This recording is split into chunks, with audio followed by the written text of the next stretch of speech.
Hello, I am Stuart. Before we start, we want to share that this video uses AI for graphics and voice, but all the information is manually researched by our team. Here in the video, we're going to talk about Broken Arrow error code 101. The error reads connection error. As per the research, the error comes when users try to join or start a lobby. But because of the error, players are unable to join any matches.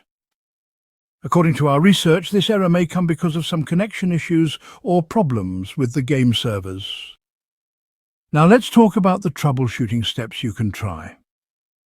The first thing we suggest is to restart the game and try again.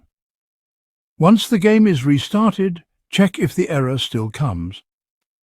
If the error still comes, then restart your device along with the internet.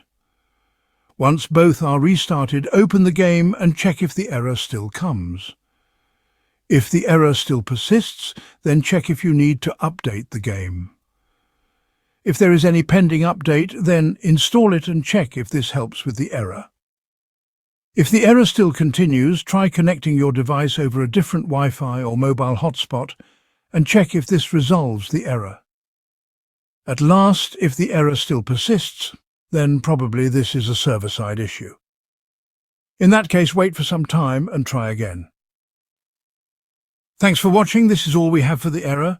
If this video helped, don't forget to like, share and subscribe. Have any questions or issues? Drop them in the comments below. See you in the next one.